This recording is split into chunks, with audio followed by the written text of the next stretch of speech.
Hi friends, welcome to unboxing Kannada. ನಾನು ಇವತ್ತು ಬಂದಿರುವಂಥದ್ದು ನನ್ನ ಫ್ರೆಂಡ್ ಜೊತೆ ಒಂದು ಪಂಪ್ ಪರ್ಚೇಸ್ ಮಾಡ್ಲಿಕ್ಕೆ. ಆಯ್ತಾ, ಪಂಪ್ ಅಂತ ಹೇಳಿದ್ರೆ ಈ ಏನೋ ಮದ್ದು ಬಿಡುವಂಥ ಪಂಪ್. ಅಡಿಕೆ ತೋಟ ಇದೆ, ಬೇರೆ ಬೇರೆ ತೋಟಗಳಿಗೆಲ್ಲ ಮದ್ದು ಬಿಡ್ಲಿಕ್ಕೆ ಅಂತ ಹೇಳಿ, ಅಂದ್ರೆ ಜನರ ಅಭಾವ ಅಂತ ಹೇಳ್ತಾ ಇದ್ರು ಮೊದಲೇ. ಮತ್ತೆ ದುಡಿಲಿಕ್ಕೆ, ತೋಟದಲ್ಲಿ ಹೋಗಿ ದುಡಿಲಿಕ್ಕೆ ಅಂತ ಹೇಳಿದ್ರೆ ಕೆಲವೊಂದ್ಸಲ ಹೊಟ್ಟೆ ಬಗ್ಗುವುದು ಇಲ್ಲ, ಅದೆಲ್ಲ ಇರುವಂಥದ್ದಲ್ಲ ಸಾಮಾನ್ಯವಾಗಿ. ಅಲ್ಲ, ಇವರು ದುಡಿತಾರೆ ಹಾಗಂತ ನಾನು ತಮಾಷೆಗೆ ಹೇಳಿರೋದು. ಬಟ್ ನಾನು ಇವತ್ತು ಒಂದು ಪಂಪ್ ಕೋಡಿಬೈಲ್ ಆಗ್ರೋ ಇದರದ್ದು ಅವರ ಒಂದು ಬ್ರ್ಯಾಂಡ್ ಇದ್ದು ಪಂಪ್ ಪರ್ಚೇಸ್ ಮಾಡ್ಲಿಕ್ಕೆ ಅಂತೇಳಿ ಬಂದಿರುವಂಥದ್ದು. ಅದರ ಒಂದು ಅನ್ಬಾಕ್ಸಿಂಗ್ ವಿಡಿಯೋ. ಈ ಏನೆಲ್ಲ ವಿಶೇಷತೆ ಇದೆ ಈ ಒಂದು ಪಂಪಲ್ಲಿ, ಮತ್ತೆ ಯಾಕಾಗಿ ಈ ಪಂಪನ್ನು ಇವರು ಪರ್ಚೇಸ್ ಮಾಡ್ತಾ ಇದ್ದಾರೆ, ಎಲ್ಲ ವಿಚಾರಗಳನ್ನ ಪರ್ಚೇಸ್ ಮಾಡೋರು ಇದ್ದಾರೆ, ನನ್ನ ಫ್ರೆಂಡು, ಮತ್ತೆ ಮಾರಾಟ ಮಾಡೋರು ಕೂಡ ಇದ್ದಾರೆ. ಇಬ್ಬರಲ್ಲೂ ಅದರ ಬಗ್ಗೆ ಕೇಳಿ ತಿಳ್ಕೊಳ್ಳೋಣ. ಅದಕ್ಕಿಂತ ಮೊದಲು ನೀವು ನಮ್ಮ ಚಾನಲನ್ನು ಸಬ್ಸ್ಕ್ರೈಬ್ ಮಾಡಿಲ್ಲ ಅಂದರೆ ಈಗಲೇ ಸಬ್ಸ್ಕ್ರೈಬ್ ಮಾಡಿ, ಪಕ್ಕದಲ್ಲಿರೋ ಬೆಲ್ ಐಕಾನ್ ಅನ್ನು ಟ್ಯಾಪ್ ಮಾಡಿ ಸಪೋರ್ಟ್ ಮಾಡಿ ಅಂತ ಹೇಳ್ತಾ ಬನ್ನಿ ವಿಡಿಯೋನ ಮುಂದುವರಿಸ್ಕೊಂಡು ಹೋಗೋಣ. ಮೊದಲನೇದಾಗಿ ನಾವು ಈ ಪಂಪನ್ನು ಅನ್ಬಾಕ್ಸ್ ಮಾಡೋಣ.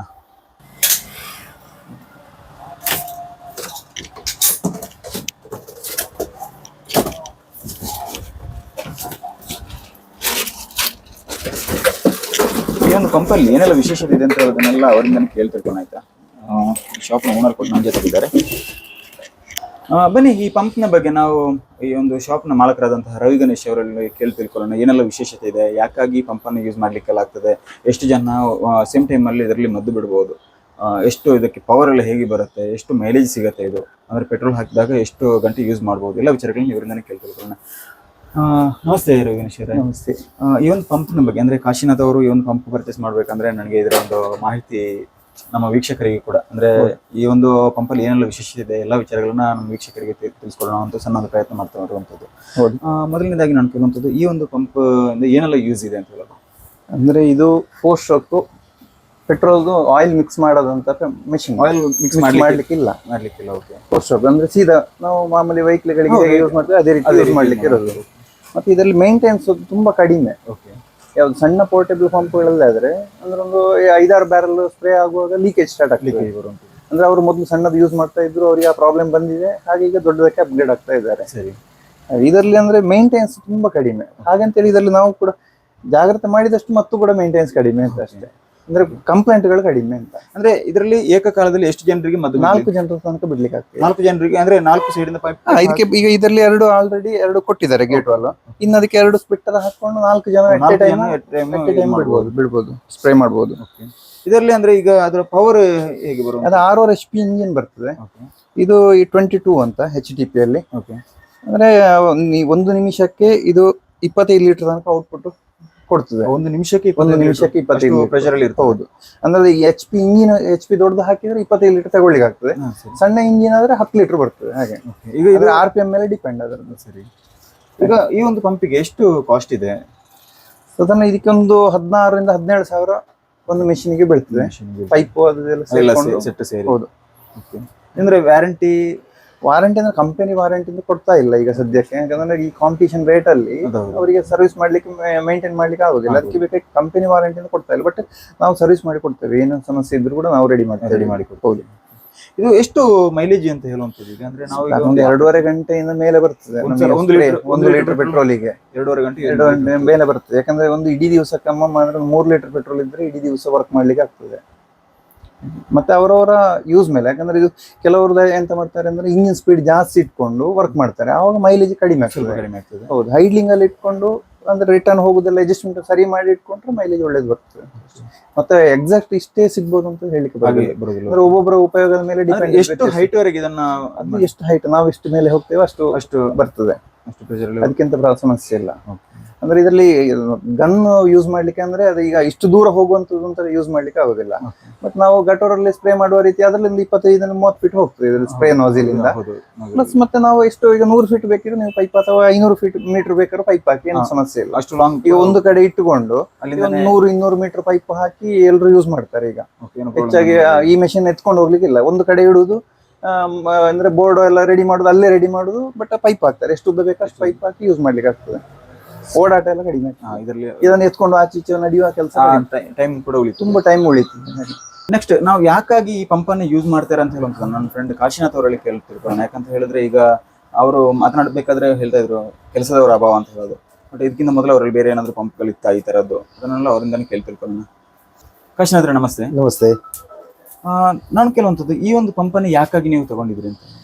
ಪಂಪ್ ಅಂತ ಹೇಳುವ ವಿಚಾರ ಅಲ್ಲ. ಈಗ ಅಂದ್ರೆ ಜನರ ಅಭಾವ ಉಂಟು ಕೆಲಸದವರು, ಮತ್ತೆ ಈಗ ಟೆಕ್ನಾಲಜಿಗಳು ಬೇಕಾದಷ್ಟು ಮಾರ್ಕೆಟ್ ಅಲ್ಲಿ ಬರ್ತಾ ಉಂಟು. ಹಾಗಿದ್ರಿಂದ ಆ ಟೆಕ್ನಾಲಜಿಯನ್ನು ಯೂಸ್ ಮಾಡಿಕೊಂಡು ಒಂದಷ್ಟು ಜನರ ಅಭಾವ ಏನಿರುವುದು ಅದನ್ನು ನಾವು ಸುಧಾರಿಸಿಕೊಂಡು ಇವತ್ತು ಕೃಷಿ ಮಾಡಬೇಕಾಗಿದೆ. ಕೃಷಿ ಅಂತ ಹೇಳುವಂಥದ್ದು ಇವತ್ತು ಯಾಂತ್ರೀಕೃತ ಮಾಡದಿದ್ರೆ ಅನಿವಾರ್ಯತೆ ಉಂಟು. ಹಾಗಿದ್ರಿಂದ ಒಂದಷ್ಟು ಕೆಲಸಗಳಿಗೆ ಯಾಂತ್ರೀಕೃತವಾಗಿ ಮಾಡೋದ್ರಿಂದ ಅಲ್ಲಿ ನಮ್ಮ ಏನು ಕೆಲಸ ಆಗುವ ಸ್ಪೀಡ್ ಸಹ ಜಾಸ್ತಿ ಆಗ್ತದೆ, ಹಾಗೂ ನಮ್ಮ ಕೆಲಸದ ಒಂದು ಅಭಾವ ಏನುಂಟು ಅದಕ್ಕೂ ಒಂದು ಸೊಲ್ಯೂಷನ್ ಆಗ್ತದೆ. ಹಾಗಿದ್ರಿಂದ ಈಗ ಹೆಚ್ಚಿನವರು ಈ ಒಂದು ಯಾಂತ್ರೀಕೃತ ಮೋಟರ್ಗಳಿಗೆ ತಮ್ಮನ್ನು ಅಳವಡಿಸಿಕೊಂಡಿದ್ದಾರೆ. ಮುಂಚೆಲ್ಲ ನಮ್ಮ ಒಂದು 20 ವರ್ಷದ ಹಿಂದೆ ಹೇಗಿತ್ತು ಅಂತ ಹೇಳಿದ್ರೆ ಆ ಗಟೋರ ಪಂಪ್ ಒಂದು ಅದಕ್ಕೆ ಗಟೋರ ಪಂಪ್ ಯೂಸ್ ಮಾಡೋದಾದ್ರೆ ಒಂದು ಮದ್ದು ಮಾಡ್ಬೇಕಾದ್ರೆ ಒಬ್ಬ ಮದ್ದು ಬಿಡಬೇಕು ಅಂತಂದ್ರೆ 3 ಜನರ ಅವಶ್ಯಕತೆ ಉಂಟು. ಒಬ್ಬ ಮದ್ದು ಮಾಡ್ಲಿಕ್ಕೆ, ಅದನ್ನು ತಂದು ಕೊಡ್ಲಿಕ್ಕೆ, ಮತ್ತೊಬ್ಬ ಗಟೋರದಲ್ಲಿ ಗಾಳಿ ಹೊಡಿಲಿಕ್ಕೆ, ಮತ್ತೊಬ್ಬ ಮದ್ದು ಬಿಡ್ಲಿಕ್ಕೆ.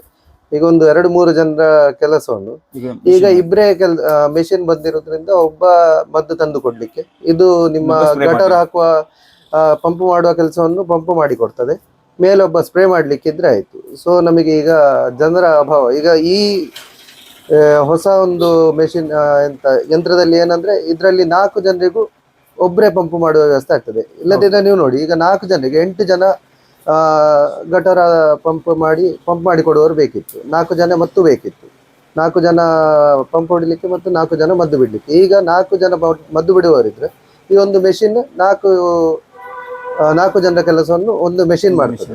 ಹಾಗಿದ್ರಿಂದ ಇದು ನಮಗೆ ಉಳಿತಾಯ ಸಹ ಆಗ್ತದೆ. ಯಾಕಂದ್ರೆ ಈಗ ಲೇಬರ್ಸ್ ಅಷ್ಟೇ ತುಂಬಾ ಕಾಸ್ಟ್ಲಿ ಆಗಿದೆ. ಹಾಗೆ ಅದಕ್ಕೆಲ್ಲ ಒಂದು ಸೊಲ್ಯೂಷನ್ ಅಂತ ಹೇಳಿಕೊಂಡು ನಾವು ಈ ಒಂದು ಮೆಷಿನ್ ಅನ್ನು ಪರ್ಚೇಸ್ ಮಾಡ್ತಾ ಇದ್ದೇವೆ. ಮೊದಲು ನೀವು ಈ ತರದ ಯಾಂತ್ರೀಕೃತ ಮಿಷನ್ ಯೂಸ್ ಮಾಡ್ತೀರಾ? ಹೌದು, ಇದಕ್ಕಿಂತ ಮುಂಚೆ ಇದರ 2 HP ಚಿಕ್ಕ ಪಂಪ್ ಅನ್ನು ಯೂಸ್ ಮಾಡ್ತಾ ಇದ್ದೆವು. ಅದರಲ್ಲಿ ಒಂದಷ್ಟು ಸರ್ವಿಸ್ ಸಮಸ್ಯೆಗಳು ಬರ್ತಾ ಇದ್ವು. ಆದ್ರೂ ನಮ್ಮ ರವಿ ಗಣೇಶ್ ಅವರು ಕಳೆದ ಒಂದು 10 ವರ್ಷದಿಂದ ನಮಗೆ ಅದಕ್ಕೆ ಪೂರಕವಾದ ಒಂದು ಸರ್ವಿಸ್ ಅನ್ನು ಕೊಡ್ತಾ ಬಂದಿದ್ದಾರೆ. ಈಗ ಸ್ವಲ್ಪ ಅಪ್ಡೇಟ್ ಆಗುವ, ಯಾಕಂದ್ರೆ ಮದ್ದು ಸಹ ಬೇಗ ಬಿಟ್ಟಾಗ್ಬೇಕು. ಯಾಕಂದ್ರೆ ಮಳೆಗಾಲ ಒಂದು ಸರ್ತಿ ಶುರು ಆದ್ರೆ ಮತ್ತೆ ನಿಲ್ಲುವುದೇ ಇಲ್ಲ ಈಗ ಮಳೆಗಳು. ಹಾಗೆ ಈಗ 4 ಜನ ಒಂದೇ ಸರ್ತಿಗೆ ಮದ್ದು ಬಿಟ್ಟರೆ ಒಂದು 15 ದಿವಸದಲ್ಲಿ ಆಗುವ ಕೆಲಸ ನಮಗೆ ಒಂದು 3-4 ದಿವಸದಲ್ಲಿ ಆಗ್ತದೆ. ಹಾಗಿದ್ರಿಂದ ನಮಗೆ ತುಂಬಾ ಖರ್ಚು ವೆಚ್ಚಗಳು, ಅದರಲ್ಲಿ ಒಂದು ಮದ್ದು ಅಂತ ಹೇಳಿದ್ರೆ ಬೇರೆ ಬೇರೆ ರೀತಿಯ ಖರ್ಚು ವೆಚ್ಚಗಳು ಉಂಟು. ಕೆಲಸದವರಿಗೆ ಊಟದ್ದು ಮತ್ತೆ ತಿಂಡಿದ್ದು ಖರ್ಚು ವೆಚ್ಚಗಳು 15 ದಿವಸ ಆಗ್ಬೇಕಾದ್ರೆ 15 ದಿವಸ ಅದು ಎಳಿತಾ ಹೋಗ್ತದೆ. ಮತ್ತೆ ಮಳೆಗಾಲ ಜೋರಿದ್ರೆ ಈ 10-15 ದಿವಸದ 20-25 ದಿವಸ ತನಕ ಆಗುವ ಚಾನ್ಸಸ್ ಇರ್ತದೆ. ಅದೆಲ್ಲ ನಾವು ಕೆಲವು ಮಿತವ್ಯಯಗಳನ್ನು ಮಾಡಿಕೊಂಡು ಈ ಒಂದು ಪಂಪ್ ಇದ್ರೆ ನಮಗೆ ಬೇರೆ ಬೇರೆ ಅದರಲ್ಲಿ ಲಾಭಗಳು ಉಂಟು.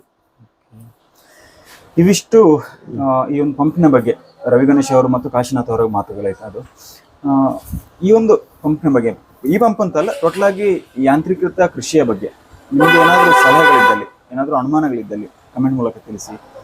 ಈ ವಿಡಿಯೋ ಇಷ್ಟ ಆಗಿದ್ರೆ ಲೈಕ್ ಮಾಡಿ, ನಮ್ಮ ಚಾನಲನ್ನು ಸಬ್ಸ್ಕ್ರೈಬ್ ಮಾಡಿಲ್ಲ ಅಂದರೆ ಈಗಲೇ ಸಬ್ಸ್ಕ್ರೈಬ್ ಮಾಡಿ, ಪಕ್ಕದಲ್ಲಿರುವ ಬೆಲ್ ಐಕಾನ್ ಟ್ಯಾಪ್ ಮಾಡಿ ಸಪೋರ್ಟ್ ಮಾಡಿ ಅಂತ ಹೇಳ್ತಾ ಮುಂದಿನ ವಿಡಿಯೋದೊಂದಿಗೆ ಮತ್ತೆ ಭೇಟಿಯಾಗೋಣ.